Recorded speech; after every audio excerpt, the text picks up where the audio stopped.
Subscribe now and press the bell icon. Never miss an update.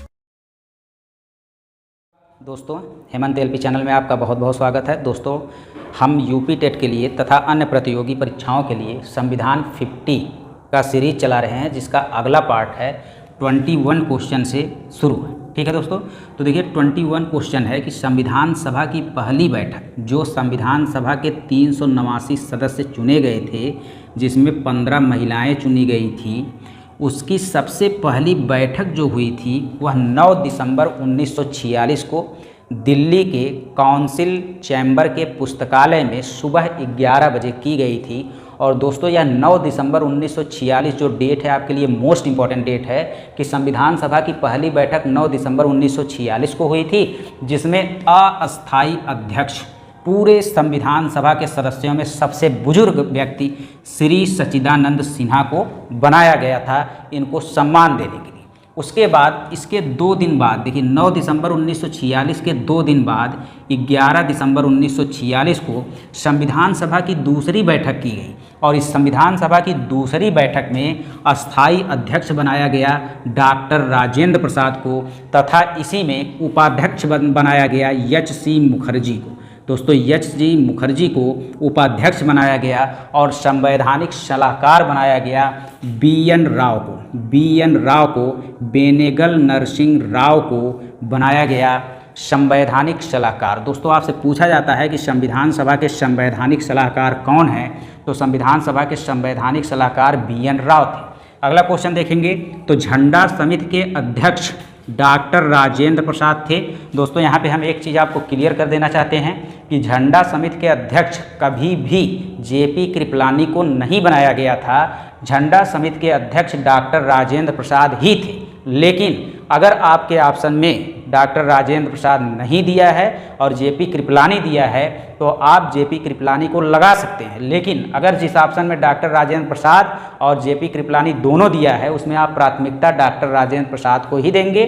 और आपका सही उत्तर यही है कि झंडा समिति के अध्यक्ष डॉक्टर राजेंद्र प्रसाद थे। अगला देखेंगे तो दोस्तों देखिए, प्रारूप समिति। सबसे पहले तो पूछता है प्रारूप समिति का अन्य नाम क्या है, तो प्रारूप समिति का अन्य नाम ड्राफ्टिंग कमेटी है या पांडुलेखन कमेटी इसका अन्य नाम है। तो प्रारूप समिति के अध्यक्ष डॉक्टर भीमराव अंबेडकर थे। मोस्ट इंपॉर्टेंट क्वेश्चन कि प्रारूप समिति के अध्यक्ष कौन थे, तो डॉक्टर भीमराव अंबेडकर संविधान निर्माती जो है प्रारूप समिति के अध्यक्ष थे, जिसमें कुल सदस्यों की संख्या 7 थी। इसमें एक अध्यक्ष भीमराव अंबेडकर थे और 6 सदस्य थे। तो कुल मिला जुला के पूरे प्रारूप समिति में 7 सदस्य थे। कितने सदस्य?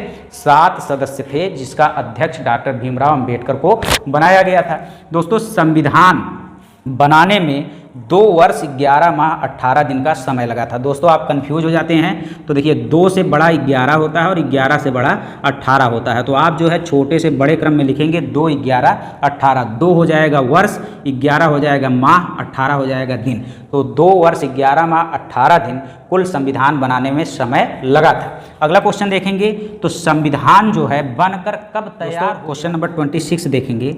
26 नवंबर 1949 को संविधान बनकर तैयार हुआ। दोस्तों, क्वेश्चन बदल देता है। 26 नवंबर 1949 को संविधान को अंगीकृत किया गया, अंगीकार किया गया या आंशिक रूप से पारित किया गया। तो जब भी पूछे कि संविधान कब बनकर तैयार हुआ, तो ऑप्शन में अगर 26 नवंबर 1949 है तो आपका सही उत्तर यही हुआ। संविधान को अंगीकार कब किया गया या संविधान को अंगीकृत कब किया गया, तो 26 नवंबर 1949। या संविधान को आंशिक रूप से पारित कब किया गया, तो 26 नवंबर 1949। जब तक ये ना कहा जाए कि संविधान को पूर्ण रूप से लागू कब किया गया, तब तक आपको 26 जनवरी 1950 उत्तर नहीं देना है। तब तक आपका उत्तर 26 नवंबर 1949 रहेगा। और अगर ऑप्शन में आपका इन दोनों में से एक ही है तो आप ऑटोमेटिक जान जाएंगे कि आपका उत्तर कौन है। लेकिन दोनों अगर है तो आपको स्पष्ट रूप से जानना होगा कि बनकर तैयार हुआ, अंगीकार किया गया, अंगीकृत किया गया, आंशिक रूप से पारित किया गया के लिए आप 26 नवंबर 1949 उत्तर देंगे।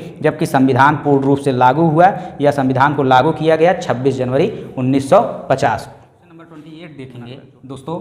यहाँ पे देखिए लिखा है 22 जुलाई 1947। मोस्ट इम्पॉर्टेंट डेट है ये, इसको आपको याद रखना है।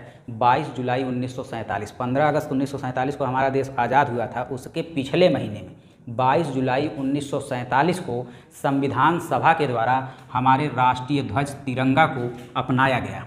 22 जुलाई 1947 को संविधान सभा के द्वारा हमारे संविधान सभा के द्वारा क्या किया गया, अपनाया गया, अर्थात संविधान सभा के द्वारा लागू किया गया। अगला क्वेश्चन है क्वेश्चन नंबर 29। इसमें दोस्तों देखिए 24 जनवरी 1950 है। आपको पता है कि हमारा संविधान जो है पूर्ण रूप से लागू हुआ था 26 जनवरी 1950 को। जस्ट 26 जनवरी 1950 से 2 दिन पहले 2 चीज़ों को संविधान सभा के द्वारा अपनाया गया। तो 26 जनवरी 1950 को हमारा संविधान लागू हुआ। इसके 2 दिन पहले अर्थात 24 जनवरी 1950 को संविधान सभा के द्वारा राष्ट्रगान यानी जन गण मन तथा राष्ट्रगीत यानी वंदे मातरम को अपनाया गया। और आप जानते हैं कि राष्ट्रगान को गाने के लिए 52 सेकंड का समय लगता है, जबकि राष्ट्रगीत को गाने के लिए 65 सेकंड यानी 1 मिनट 5 सेकंड का समय लगता है। अगला क्वेश्चन है दोस्तों क्वेश्चन नंबर 30। ये इसमें है कि संविधान सभा के एकमात्र मुस्लिम महिला, संविधान सभा की एकमात्र मुस्लिम महिला बेगम अय्याज थी। Most important question. पूरे संविधान सभा में केवल एकमात्र मुस्लिम महिला थी जिनका नाम बेगम अय्याज था। उसके बाद दोस्तों देखिए 26 नवंबर, आप जानते हैं कि 26 नवंबर 1949 को हमारे संविधान को अंगीकृत किया गया था, अंगीकार किया गया था, आंशिक रूप से पारित किया गया था। तो इसीलिए इस 26 नवंबर को ही हम पहले तो विधि दिवस के रूप में मनाते थे, वर्तमान समय में संविधान दिवस के रूप में मनाते हैं। तो इससे आपको कोई मतलब नहीं, आपको बस ये याद रखना है कि 26 नवंबर को हम विधि दिवस या संविधान दिवस के रूप में मनाते हैं। उसके बाद दूसरा आपको याद रखना है 24 अप्रैल को हम पंचायत दिवस के रूप में मनाते हैं। मोस्ट इंपॉर्टेंट क्वेश्चन है, 24 अप्रैल को हम पंचायत दिवस के रूप में हम मनाते हैं, जबकि 25 जनवरी को हम मतदाता दिवस के रूप में मनाते हैं। दोस्तों 25 जनवरी को हम मतदाता दिवस के रूप में मनाते हैं। अगला क्वेश्चन है 10 दिसंबर को मानवाधिकार दिवस के रूप में मनाते हैं। मोस्ट इंपॉर्टेंट क्वेश्चन है, 10 दिसंबर को हम मानवाधिकार दिवस के रूप में मनाते हैं। और 8 मार्च को हम अंतर्राष्ट्रीय महिला दिवस के रूप में मनाते हैं। यह भी क्वेश्चन इंपॉर्टेंट है। अगला क्वेश्चन दोस्तों है क्वेश्चन नंबर 31। इसमें संविधान के स्रोत के बारे में बताया गया है। आपको पता है कि हमारे संविधान में कुछ संविधान के स्रोतों को कई अन्य देशों से क्या किया गया है, लिया गया है, शामिल किया गया है। तो इसमें जो है संसदीय शासन प्रणाली एवं एकहरी नागरिकता को जो है ब्रिटेन से शामिल किया गया है। आप जानते हैं दोस्तों संसदीय शासन प्रणाली यानी संसद, जिसका वर्णन अनुच्छेद 79 में है, इसमें राष्ट्रपति, राज्यसभा तथा लोकसभा आते हैं। आप जानते हैं कि राष्ट्रपति का चुनाव लड़ने के लिए आपकी 35 वर्ष की आयु पूर्ण होनी चाहिए। और आप जानते हैं कि राज्यसभा को ही हम उच्च सदन कहते हैं और लोकसभा को हम निम्न सदन कहते हैं। अर्थात राज्यसभा को हम अमीरों का सदन कहते हैं, जबकि लोकसभा को हम गरीबों का सदन कहते हैं। और अनुच्छेद 80 में हम बात करते हैं राज्यसभा का तथा अनुच्छेद 81 में हम बात करते हैं लोकसभा का। तो जो ये सिस्टम है संसद वाला, इस संसद वाले सिस्टम को कहाँ से लिया गया है, तो ब्रिटेन से लिया गया है। इसके अलावा दोस्तों एकहरी नागरिकता का जो प्रावधान हमारे देश में है, उस एकहरी नागरिकता के प्रावधान को भी हम ब्रिटेन से लिए।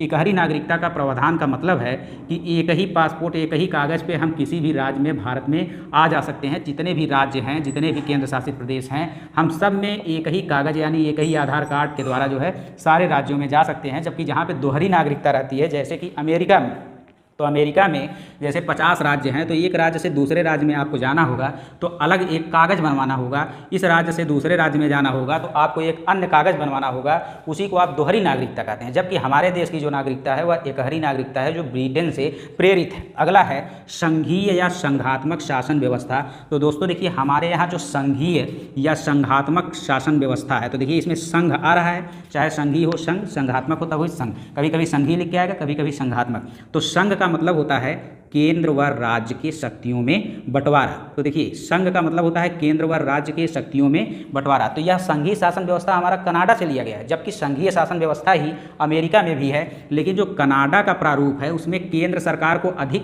पावर मिलती है, अधिक शक्ति मिलती है, जबकि राज्य सरकार को थोड़ी सी कम शक्ति मिलती है। इसीलिए हमने जो है यह व्यवस्था कनाडा से लिया है। जबकि अमेरिका का जो संघीय संघात्मक शासन व्यवस्था है उसमें केंद्र और राज्य दोनों को बराबर शक्तियां मिलती हैं, लेकिन भारत में ऐसा नहीं है। भारत में केंद्र सरकार को ज़्यादा पावर और राज्य सरकार को कम पावर रहता है। अर्थात इस संघ यानी संघीय संघात्मक व्यवस्था को हम कहाँ से लिए हैं? कनाडा से लिए हैं। अगला है मूल अधिकार। तो दोस्तों कभी कभी मूल अधिकार की जगह मौलिक अधिकार भी दे देता है, तो आपको कन्फ्यूजन नहीं होना चाहिए। मूल अधिकार दे चाहे मौलिक अधिकार दे, लिया कहाँ से गया है? अमेरिका से। आपको पता है कि मूल संविधान में मौलिक अधिकार 7 थे, जबकि वर्तमान संविधान में मौलिक अधिकार 6 हैं। तो एक जो संपत्ति का अधिकार था उसे हटा के विधिक अधिकार बना दिया गया है, या इसी को कहते हैं कानूनी अधिकार बना दिया गया है। तो आप इन 6 मूल संविधान को मूल अधिकारों को याद रखेंगे, जिसमें पहला जो है आपका समता का अधिकार है, दूसरा स्वतंत्रता का अधिकार है, तीसरा जो है शोषण के विरुद्ध अधिकार है, चौथा जो है धार्मिक स्वतंत्रता का अधिकार है। इसी तरीके से आपके 6 जो है मूल अधिकार हैं। इन 6 मूल अधिकारों का आपको नाम याद होना चाहिए और इसके अनुच्छेद याद होने चाहिए। अगला है दोस्तों देखिए मूल कर्तव्य। तो हमने आपको बताया था कि मूल कर्तव्य को ही हम मौलिक कर्तव्य भी कहते हैं, और यह रूस से प्रेरित है। और मूल संविधान में मूल कर्तव्य की कोई भी चर्चा नहीं थी, जबकि वर्तमान संविधान में कुल मूल कर्तव्यों की संख्या कितनी है? 11 है। तो इसमें से पहले 10 जोड़े गए सरदार स्वर्ण सिंह समिति के सिफारिश में 42वां संविधान संशोधन 1976 के द्वारा पहले 10 मूल कर्तव्य को जोड़ा गया। उसके बाद एक और मूल कर्तव्य को जोड़ा गया जो 86वां संविधान संशोधन 2002 में किया गया, और यह था बताया गया है कि 6 से 14 वर्ष के बच्चों को निःशुल्क एवं अनिवार्य शिक्षा देना अभिभावक का मूल कर्तव्य होगा। इसके अलावा दोस्तों देखिए राष्ट्रपति का जो पद है उस राष्ट्रपति के पद को भी रूस से ही लिया गया है, और राष्ट्रपति जो होता है हमारे देश के तीनों सेनाओं का प्रमुख होता है तथा प्रथम नागरिक होता है। दोस्तों अगला देखेंगे तो समवर्ती सूची जो है ऑस्ट्रेलिया से लिया गया है, तथा जो प्रस्तावना की भाषा है उसको भी ऑस्ट्रेलिया से ही लिया गया है। तो आपको पता होना चाहिए कि समवर्ती सूची एक ऐसी सूची है जिस पर राज्य सरकार और केंद्र सरकार दोनों कानून बना सकते हैं। जैसे कि शिक्षा आपको याद रखना है, शिक्षा एक समवर्ती सूची में आने वाला विषय है जिस पर राज्य सरकार और केंद्र सरकार दोनों कानून बना सकते हैं। और यह समवर्ती सूची जो ली गई है कहाँ से ली गई है? ऑस्ट्रेलिया से ली गई है। इसके अलावा दोस्तों देखिए आपको याद रखना है कि राज्य के नीति निदेशक तत्व कहाँ से लिया गया है? तो राज्य के नीति निदेशक तत्व कहाँ से लिया गया है? तो आयरलैंड से लिया गया है। कहाँ से लिया गया है दोस्तों? आयरलैंड से लिया गया है। तथा आपात उपबंध जो लिए गए हैं, आपात उपबंध जर्मनी से लिए गए हैं। तथा दोस्तों जो है आपको पता होना चाहिए, तो दोस्तों राष्ट्रपति पर महाभियोग की जो प्रक्रिया लगाई जाती है यह अमेरिका के संविधान से लिया गया है, तथा इसका वर्णन आप हमारे संविधान में अनुच्छेद 61 में किया गया है। तो दोस्तों यहाँ से इतने क्वेश्चन को आप जो है एक बार और रिवीजन कर लेंगे। वीडियो पसंद आएगा तो चैनल को सब्सक्राइब करिए, वीडियो को लाइक करिए, कमेंट जरूर करिए और अपने दोस्तों में शेयर करिए। धन्यवाद दोस्तों।